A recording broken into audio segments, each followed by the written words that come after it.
Hello, welcome back to episode 22, I think, 22 of the Alfology2 podcast. Thank you for being back here and listening, or if you're a first-time listener, then welcome. If you are either a new listener or not, and you haven't listened to last week's episode, I would recommend it. I think it went pretty well, to be honest. The whole thing was about how it's about a number of ideas that you might not necessarily have thought of that we could use to save the planet, i.e. from climate change. And there's some pretty good creative stuff in there. I got into a bit of rhythm while I was doing the podcast, so I quite enjoyed it. So I would recommend that you go back and watch or listen to that one, because I certainly enjoyed it and could use a little bit of love, that episode, I think. So please do that if you can. This week, we're going to be changing the topic slightly from last week. Not so much about the environment, more about professions and what people do for a living. More specifically, what I used to do for a living and its similarities to being a porn star, and the similarities between the two industries. So if you are a new listener and you don't know me, then the chances are that you don't know this, but my profession for 7 years was, not anymore because I've jacked it in, but it was a private investigator. That's what I did for a living. And that was like corporate stuff, mostly insurance investigations. It's not the sexiest form of being a private investigator, but it was what I did nonetheless. So that was largely organised fraud investigations and surveillance investigations. So we'd have people followed on instructions from our clients, or we'd be investigating networks of fraudsters. That was my job, which, you know, is more interesting than what I would be doing otherwise, which is fuck all, which is what I'm doing right now. But actually, I'm sort of glad for the break, so maybe it isn't that bad. Anyway. Because it's got an interesting job, it's quite a good thing to tell people when you first meet them. So if you meet somebody in a pub, or you meet a friend of a friend, and you don't necessarily know what you're going to say to that sort of person, it's pretty good icebreaker to tell someone that you have a cool job, or at least a cool sounding job, because you can then get into sort of some sort of conversation quite quickly and not have to go through the ordinary sort of small talk. So it is quite good, and I did enjoy it for that. But once I met someone and I told them that I had a reasonably interesting job, and they said, what was it? And I told them that I was a porn star. They didn't believe me for some reason, like this isn't the body of a porn star. And to be honest, actually, you know, it's not like male porn stars all have good bodies, do they? Like, they don't. There's a lot of like really fat old men who are porn stars, but to be honest, that's largely because they've got like 10-inch penises. So I guess there is that which I'm lacking. But, you know, you can look at me and say that, you know, when I got my clothes on, and say, you're definitely not a porn star. But she did that. She said that I wasn't a porn star. What was my real job? And I told her I was a private investigator. And that is basically the basis for this podcast, is what are the similarities between being a porn star and a private investigator, and what are the similarities between the two fields. And I've come up with, I think, 9 similarities. Some of them are quite thin, and really a lot of it is just cheap gags. And cheap gags would be a low budget porn movie, wouldn't it? That is an excellent joke, if a bit of a cheap gag in itself. That's throwing me off my track. I didn't mean to say that, but I quite like that cheap gag. Funny. But yeah, so there's some really cheap gags in there, but there's also some genuine similarities. I don't really know how this one's going to go. To be honest, I never really intended to do an episode on this, but here I am doing it, so we'll just have to go through it. So I'm actually going to start with the last thing that I came up with. So we're gonna go from the last similarity first, and that is that both porn and private investigation have been around since before this modern era. So they're quite popular in this modern era. Both things, private investigations, getting out, is being used by more and more people, and more specifically corporates. They look to it, particularly with the invention of technology. There's so much information out there which you can get, so they look to private investigators to go and get that for them. And obviously porn, with the invention of the internet, has seen something of a surge, because now anyone can access it for free pretty much anywhere in the world, with a couple of exceptions. But so yeah, it's a good time to be a porn star, good time to be a private investigator, because the markets are getting bigger. But they were around prior to the modern world. So there were private investigators and porn stars before even photographic equipment existed. And I've done a bit of research on that. So they've both been around for ages. I mean, to be honest, I'll say they've both been around for ages. Porn has been around a lot longer than private investigation. So porn, I have written down here, the first porn that we know of is 7,200 years old, and it's like a rock carving. It was like carved into a rock, so it's like proper caveman shit. And basically it depicts like a guy with a woman bent over. So the woman's drinking beer from a straw. I don't know how they know it's beer. She's drinking from a straw while he's going at her from behind in this cave painting, and that's the first sort of porn, which is pretty cool, actually. So there's people getting randy over cave paintings 7,200 years ago. So it shows that people haven't really changed in that time. And then there was all sorts of stuff, wasn't there? Like the Romans used to do live sex shows and stuff, but that was obviously about 5,000 years after this original porn. So that's a pretty cool way to start. And obviously been around for ages then, people depicting sexual intercourse in such a manner. Don't know why I said that like such a weirdo, but I did. So get over it. Anyway, the first private investigator was in 1833, so not that long ago, but obviously pre the modern world, and he was French. Obviously people might have done a bit of it, but he's the first sort of well-known or even known private investigator. And what he did was he used it to give ex-convicts jobs. So convicts would come out of prison, he'd give them a job as a private investigator, and they would help him solve sort of like petty crimes. And who would be better to solve petty crimes than people who had been committing them themselves? So that's what he did.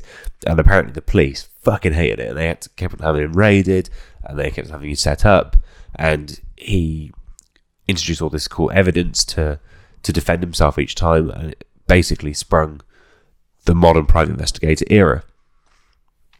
So that's similarity number one. They've both been around for ages. You've got cave paintings 7,200 years ago, where the guy is bending the girl over and drinking beer, and then you've got 200 years ago or so, the guy hiring convicts, which is pretty cool, pretty good fact there. I hope you feel educated by that, because the rest of this is not educational.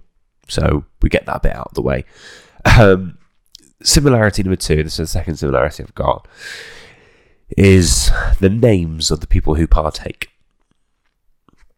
I was going to name some private investigators who sound like gay porn stars in their names, but then I thought probably not really on to be naming people, so I haven't done that. But what I have done is I found some gay porn stars who sound like they could be private investigators. It's got 5 names for you of people who would, like, if there was a TV show about a private investigator, their name would fit right in as one of the investigators. So I'll read these 5 out to you. You've got Cole Youngblood. That's a pretty fucking badass name. I'm sure that isn't his real name, but Cole Youngblood is my first one. So that would be a pretty cool private investigator. And then we've got Chad Knight. Chad Knight. I think Knight is a good private investigator name. I don't know why, it just is. It just sounds like it. We've got Kurt Lockwood. Imagine being an investigator by someone called Kurt Lockwood. You'd feel like intimidated by that, wouldn't you? It's like, this person knows what he's doing. Fucking hell. Zach Spears. That is like a proper cowboy private investigator name. You know, he doesn't play by the rules. I'm Zach Spears. Sort of like Dirty Harry type person, even though Dirty Harry was a cop and not a PI. And then finally, Rocco Reed. Again, very sort of private investigator name, and they are all real life gay porn stars. So So there's similarities there. That they'll, if they ever get tired of being gay porn stars, they'd have great names for being private investigators. The next similarity I've got down here, and to be honest, this is more of a dig at me than it is at Pornstars, because I don't necessarily believe this to be true. But it's that you need to be dead inside and hate yourself to get through a single day of working as one.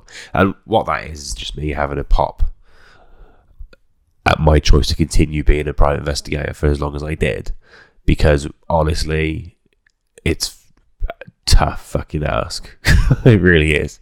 And obviously there is a stereotype that porn stars are sort of like dead inside or dead behind the eyes, and sort of like hate themselves and have issues with self-esteem, and that's why they have to do porn. I don't necessarily subscribe to that, but like I said, it's going to be full of cheap gags. That was basically it. The cheap gag is that I degraded myself because I hate myself by being a private investigator, and I've linked that into a stereotype about porn, which I know is now less funny. I've explained it, but that was pretty much the thinking behind that one. Hope that sort of makes a modicum of sense. The next one is pretty basic, actually. Pretty basic. You have to know how to operate a camcorder. So, handheld camera. I'm sure if you've seen porn, you've probably seen some point of view porn where the actors themselves either have a camera strapped to them or they hold the camera. And so you have to be able to operate a camcorder. That is a skill which could directly transfer to being a surveillance operative. You could do surveillance because that's what they do. With people, adultery investigations and in high value injury investigations, you go and follow that person around and you take film of them to show to your client. So because you're trying to obtain evidence of them doing the thing they're not supposed to do, or the reverse, to show that they are doing what they are supposed to do, and that's taking a film.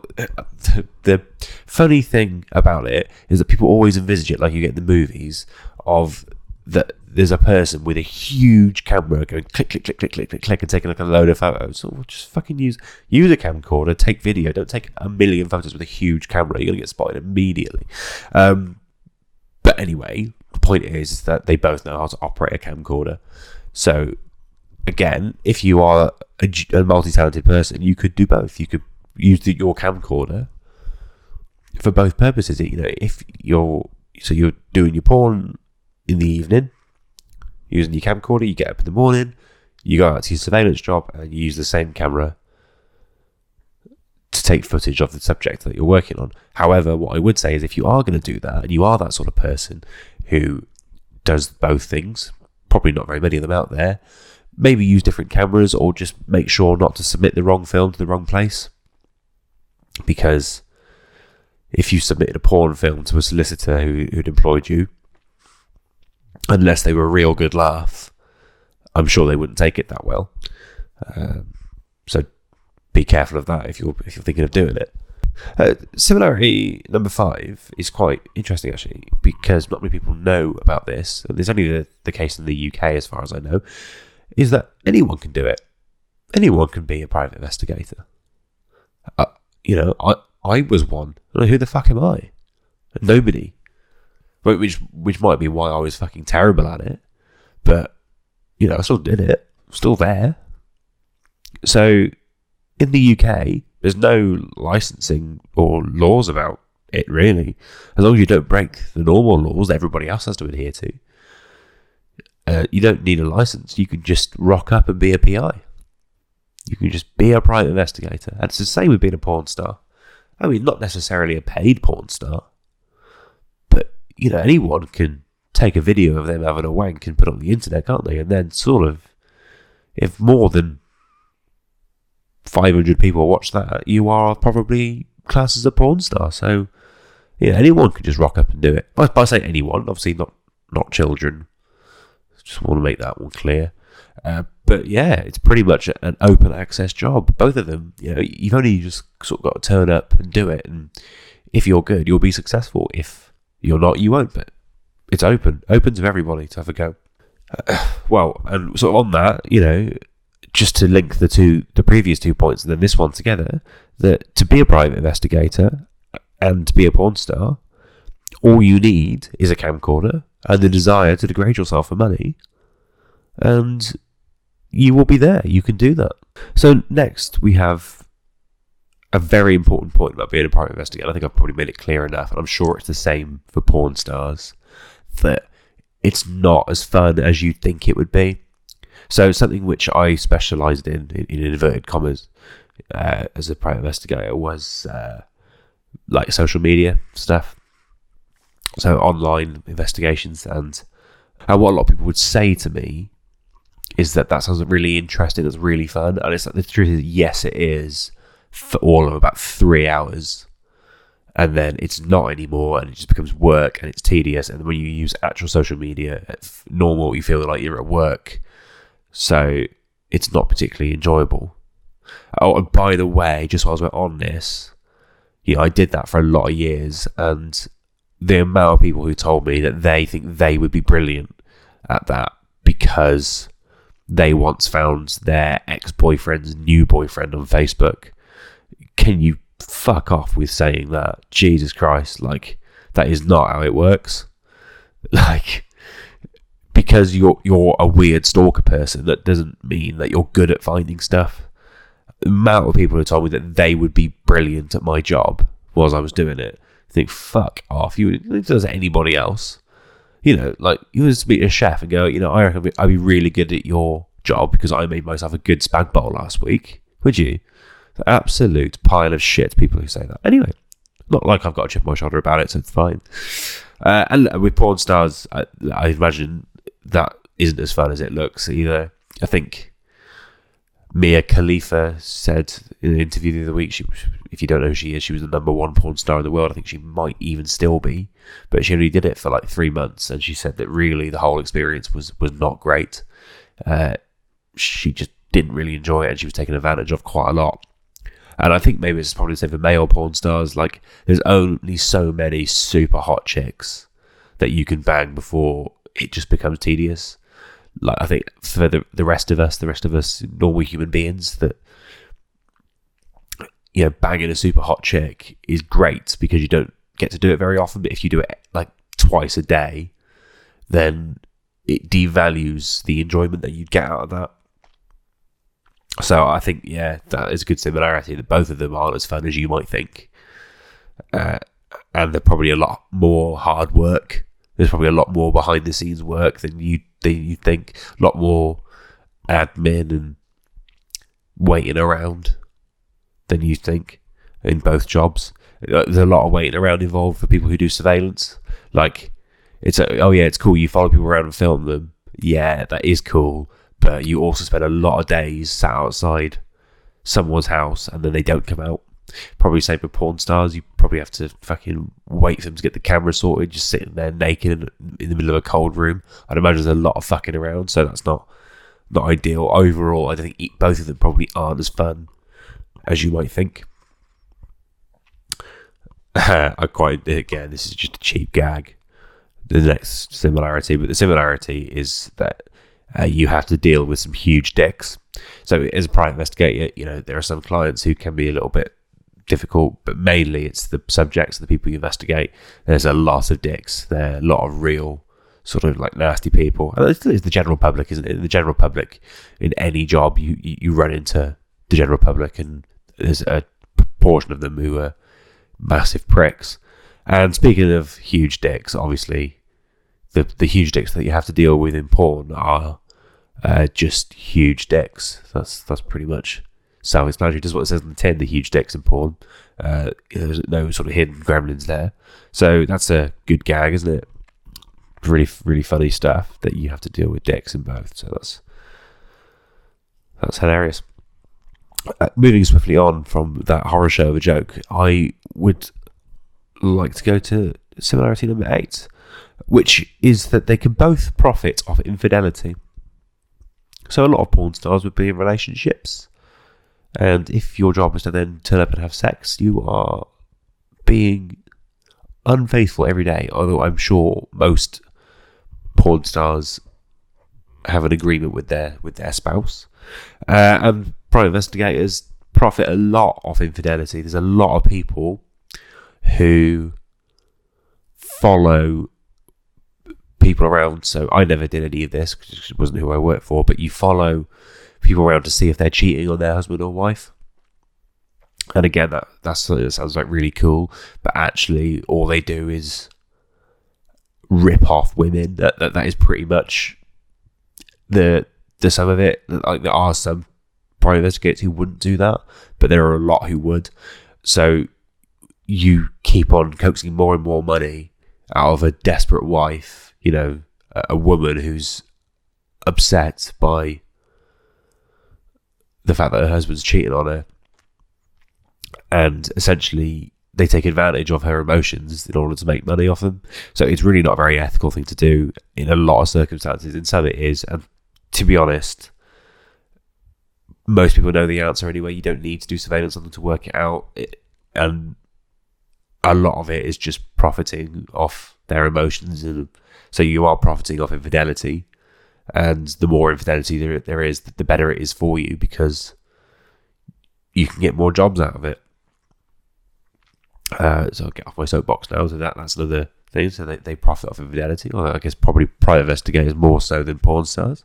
And finally, they both require the use of drugs to get through.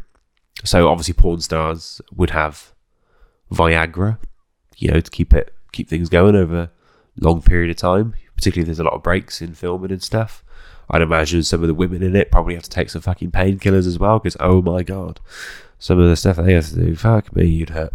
And private investigators, pretty much, you know, caffeine, endless caffeine intake to be a private investigator. You have to be buzzed all the time. So when I used to do it, I'd be drinking 3 or 4 cups of coffee a day, and I'd be absolutely fucking wired.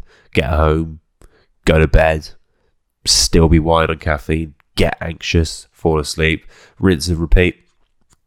There's a lot of that going on. So yeah, they both need drugs to get you through the day, doing both of those jobs. To be honest, maybe they should mix it up one day, do a bit of an exchange, and let private investigators take Viagra, and have porn stars do it all on coffee. Have wide-eyed, sleepless porn stars going at it, and private investigators who are too scared to stand up from their desk. I think that would be quite funny. So look, there's your similarities between porn stars and private investigators. I think you can agree that I could definitely be both. You know, I've ticked a few boxes. My name, Alfie Scott, probably isn't really a good name for either. It's an okay private investigator name, not probably such a good porn star name. I am dead inside, so you know I can qualify that through that. I am able to operate a camera. You know, this is being filmed right now for YouTube, this podcast episode, so you know I qualify there. Anyone can do it. So I'm the same as everybody else. I can turn up. I've proven that I can turn up and be a private investigator. I potentially will prove that I can be a porn star one day, but we shall see. Yeah, again, having been a private investigator, I've shown that I can deal with some huge dicks, and maybe that will be my career in the future, dealing with more huge dicks as they destroy every part of me. I wouldn't be particularly keen on profiting off infidelity, but I never did as a private investigator. Maybe I wouldn't have to do it as a porn star in the future. I'm very happy to bang in the Viagra day after day to sustain my life. So maybe I will become a porn star. We'll watch this space. Maybe this will become a porn podcast. Speaking of it, there must be some out there. Some porn podcasts. Wonder what that's like. Might have to check it out. I'll report back to you next week what some porn podcasts are like. Look, that's pretty much it. I'm just getting to rambling about it now, which is normally a good sign that I need to knock it on the head. So, look, thanks very much for listening. Give us all the thumbs up and praise and 5 stars and subscriptions and all that jazz, and do tell somebody about the podcast if you like it. And as usual, you can follow the podcast on social media. They do little clips, a little bit of engagements on there, so that's all fun and games. Other than that, I'll see you next week. I've got some better ideas, some more sort of interesting ideas for next week. But I didn't really have time to formulate them. And also, I'm looking to get some guests on fairly soon. It's been a while since we had guests. Got a couple lined up. So watch this space there as well. And enjoy your week. Thank you.